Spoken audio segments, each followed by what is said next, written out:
Chapter 12. The Interview. The lights in the studio were bright, illuminating everything in a harsh, almost blinding glow so that the cameras could capture every detail.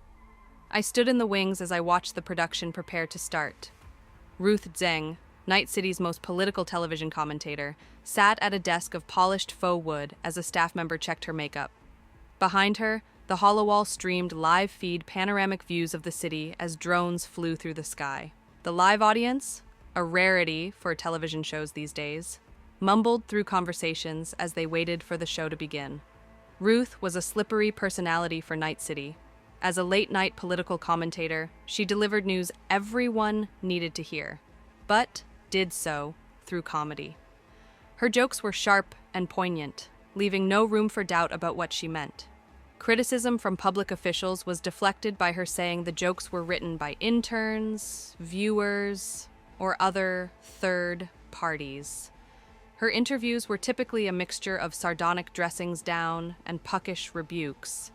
Most of the people going on to her show were there because they had to socially flagellate themselves after a scandal, in the hopes that the public shaming was enough to let them keep their positions or stay in office. Overhead, screens facing the audience announced that the show was about to start, and that silence was required. Studio lights dimmed to keep the lights focused on the set stand out all the better. A 10 count drew out the silence before the cameras went live, and Ruth went into professional mode. Good evening, Night City, and welcome to another episode of Info Flash.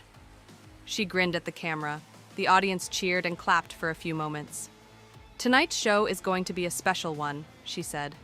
In fact, I don't even know what the topic is. Crazy, right? There was a curious murmur from the audience, and the hollow wall behind her began to stream comments from the online viewers. She turned to another camera. Tonight's guest needs no introduction anywhere in Night City, but she's getting one anyway. Nomad, inventor, live stream mogul, and braindance Beethoven. She's Night City's biggest sweetheart. Welcome to the show, Miss Merida Oradoom. I put on my brightest smile and walked out onto the stage. Lights followed me, and the crowd cheered as I made my way over to Ruth, shook her hand, and took a seat. The viewer count on the hollow wall doubled almost immediately, and the comments were speeding up the screen. Merida, it is amazing to have you here, Ruth smiled. I'm happy you were willing to let me come on, I replied as I placed my hands in my lap daintily. Ruth smirked. Now, how could I say no? My producer was freaking out. We've tried getting you on the show for years, and you've always declined. Why is that? I shrugged nonchalantly. Up until now, I've been a minor. I didn't think it was appropriate for a minor to come onto a show whose primary focus is politics. I didn't think it would send the right message for either of us. That's a fair response, Ruth nodded as the audience applauded in approval. She leaned in a bit. But you didn't even accept an invitation this time. According to my producer, you contacted us and said you had a huge story for us, but you wouldn't reveal any details unless you could come on the show and say everything live. This must be a pretty insane story if you don't want to take the chance of being interrupted or edited. In fact, she raised her voice and looked at the camera, Merida bought all of the ad space for the entire show and asked to never go to commercials the entire time. The audience and comments buzzed. The viewer count only grew. I grinned and nodded. That's true. What I have to say is so big that it's actually coinciding with the delivery of an absolute ton of paperwork. What are we waiting for then? Ruth clapped. Let's hear what you have to say. I nodded and took control of the hollow wall using my technokinesis, bringing up the files the Seven had put together over the years. As you all may know, I have been trying to build an incinerator and waste recycling plant in the Santo Domingo district. Videos of the giant trash fields played over the wall. I've been keeping track of that, Ruth nodded. Progress seems slow. Only just slightly slower than it should be, I replied. Normally, just slightly isn't that big of a deal. However, that just slowly began to eat at me. I should be breaking ground next year on the facility, but projections are putting that 2 or 3 years out still. That's one hell of a delay, Ruth replied. I thought so as well, I agreed. So I started reaching out to my friends in the media, nomad circles, and other organizations. Ruth leaned in and grinned. The Voodoo Boys? It's no secret they're majorly into your live stream. I laughed and raised a hand to politely deflect the question. I've heard that too, pretty nova if it's true. Ruth was a pro. She understood when to dig for a better answer and when to let something go. I hadn't gotten to the meat yet, so she let it slide. For sure! I know I'd love it if they had my backs. I nodded along for a few moments before continuing. So, I had these people start doing some digging. Did they hit gold? Ruth asked. They found the Lannister gold mine, I exclaimed. The crowd and the chat went wild with the braindance reference. At first, they looked into the communications of the most recent environmental surveys, and what they found surprised them. The survey came in on one date, but the city charged me for an additional 2 days of work. That's odd, Ruth said, prodding me to keep going. It is, I agreed. And they did too. So, curious and industrious fellows that they were, they kept digging. Like dwarves for lyrium, Ruth suggested. The crowd and the chat lapped that one up. Precisely, I exclaimed with a laugh, allowing the levity to go on for a few moments, before reeling the tone of the conversation with a dimming of my expression.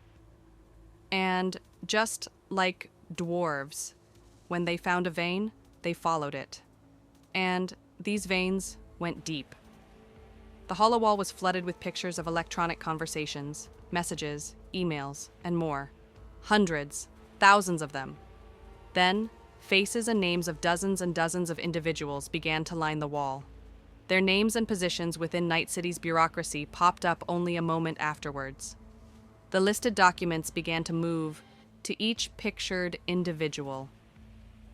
What you see here is every piece of communication they found over the past 6 years, I began to explain.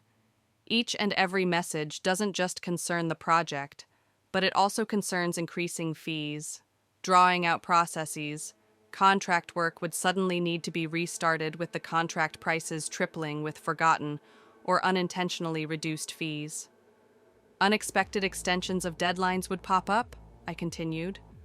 Work would be stopped, and our petition submissions would be returned with requests to adjust things like simple commas, phrasing, or even the font, which had already been changed according to previous requests. Sounds like a lot of bad luck, ineptitude, or corruption going on, Ruth said as she looked at a camera. Corruption, I said with certainty, without a shadow of a doubt. And every person you see on the screen was complicit. Ruth and the audience gasped as they realized the connection between the forms and the faces. Merida, Ruth said, uncommonly at a loss for words. This is nearly every politician in Night City. There are others, I assured her. Some who can't be precisely or immediately tied to the extortionist racket that has plagued this project. However, I will tell you this. Even as we speak, all of this information is being made available to the public right now on my live streaming site. I could sense the site being flooded with connections. Luckily, Alan had helped me shore it up and make it ready for 1 billion users at any given time.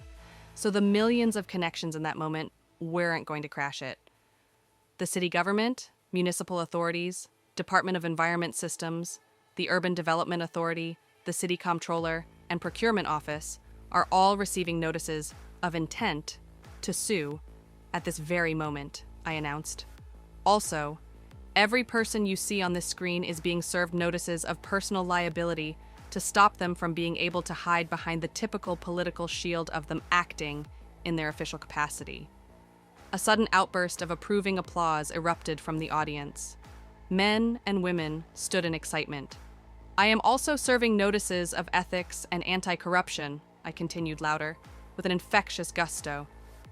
I will not allow these corrupt, greedy, or conniving politicians to continue to drag out this project to line their own pockets. I will not allow them to continue to let our city rot around us out of greed. Their avarice can be demonstrably measured by the woeful lack of leadership, public works, sanitation, and above all, trust. Ruth was grinning like the cat that got the mouse. A story like this had walked into her studio and dropped the largest political bomb of the century. She had to wait for the audience to calm down enough before she could finally speak. "Wow, that is just spectacular," Ruth shouted, seeing nearly every city politician I can think of up there. I have to ask, was there any politician in all of Night City that isn't on your list? The question grabbed the attention of the audience, and a hush came over the studio. I held up a single finger. Just one. I pulled Seven's picture up with his name and title. "The council chair of Santo Domingo?" Ruth asked. I gave an affirming nod. "He is the only one in all of our investigations who refused to assist in any sort of scheme brought to him. He has been an ardent supporter of the project, and has even helped me apply for multiple other projects to help improve the district once the facility had been built. He is a lone paragon in a crowd of bad actors." "He must be a saint," Ruth laughed, adding levity to the moment. "He's a man who sees how the system has failed the people and has been working to fix it at every opportunity," I replied diplomatically. There was no chance the word saint was going to come from my mouth when talking about Seven, regardless of what I knew about him now.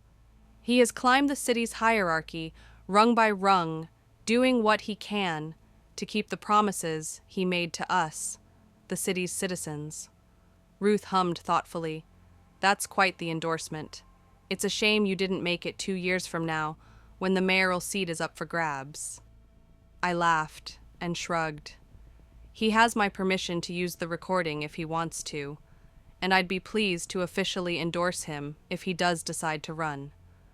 We need a new generation of representatives willing to put the people of the city first." "The way you're talking, you sound like you might want to run for office one of these days," Ruth laughed and looked at the audience. "What do you say, Chooms? Would you like to see a Mayor Oradum?" The audience roared in approval. "Oh no," I laughed and shook my head, flashing an infectious smile. "While I may, I hope for better public servants, and am now suing the government over its corruption and negligence. I have no desire to ever be in public office. I have plans of my own that I would like to see come to fruition once the facility is up and running." "Oh, now that's juicy," Ruth purred. "Can we hear more about that?" I gave a puckish smirk. "I wish I could tell you, but I want these plans to come as a surprise.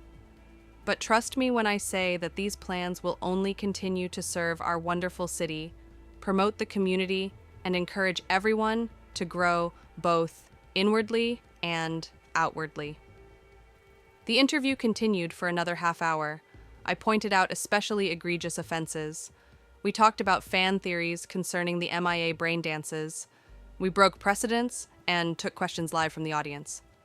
One of the funnier interactions was one person wondering if my muscles were actually as big as they were in the brain dances. I had slime fun and stripped down to my bra, showing off my toned, sturdy frame, and flexed for them. A member of the station crew came out with a measuring tape to measure my bicep and showed everyone that my arm was 15 inches round there. Overall, the interview was a wild success. It had the show's best viewer numbers. It was reported on even before it was over and was all anyone could talk about for a month. I kept interest going with my live stream. But one thing that was sure, Night City's politicians were scattering now, doing their best to save their own skins, even as they did their best to throw their former friends under the bus, all according to plan.